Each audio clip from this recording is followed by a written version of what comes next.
Bonjour et bienvenue à cette séance de formation en ligne pour Automation Studio.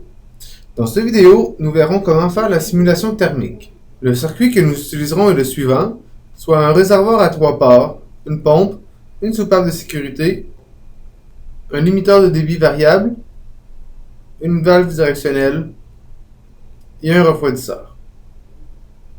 Il est important de noter que la simulation thermique est limitée à 20 composants ou à 25 points pour la version éducationnelle d'Automation Studio.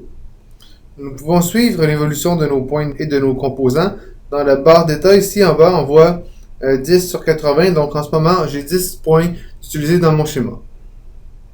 Pour activer la simulation thermique, je dois aller dans les propriétés de mon projet, soit dans Projet et Propriétés du projet, ou sous l'onglet Simulation, dans Options de simulation. Donc, ça ouvre les propriétés du projet, propriétés, sous Simulation fluide, je viendrai activer la simulation thermique, puis valider.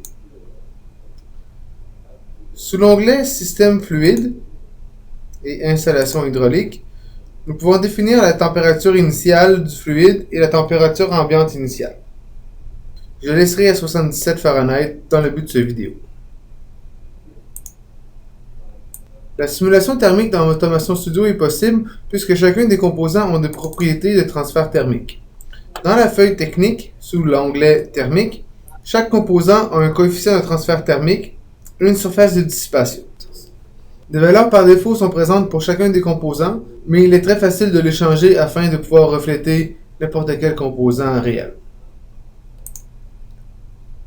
Les lignes sont également des composants avec un coefficient de transfert thermique. La surface de transfert sera calculée en fonction de sa longueur. Un point important à noter est que le volume par défaut des réservoirs est défini à infini. Donc, afin d'avoir un comportement réaliste, il est important de définir comme faux le volume infini et de définir un volume initial de fluide dans le réservoir. En cas inverse, le réservoir restera toujours à la température initiale.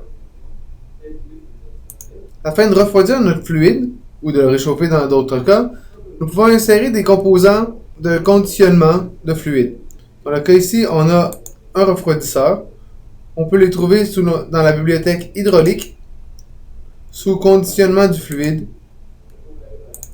Et encore ici, on a les principaux composants directement accessibles dans la section inférieure, où nous pouvons naviguer pour aller chercher différents types de refroidisseurs, avec sortie booléenne ou autres, dont des réchauffeurs.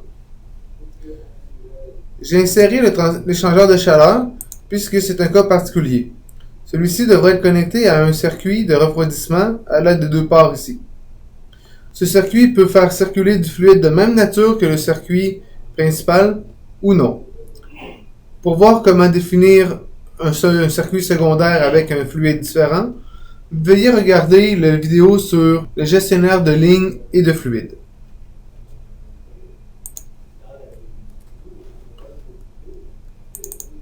Si on ouvre les propriétés du refroidisseur, on voit la température de commutation et la température de désactivation. La température de commutation, la température à laquelle le refroidisseur commencera à faire effet. Donc dès que le fluide qui traverse le refroidisseur est au-dessus de 80 degrés Fahrenheit, le refroidisseur commencera à faire effet.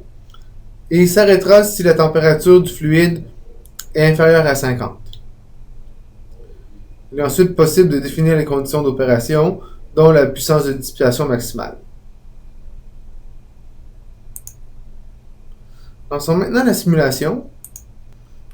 Remarquons tout d'abord qu'avec le limiteur de débit ouvert à 100%, presque aucune chaleur n'est générée puisque le fluide passe sans entrave.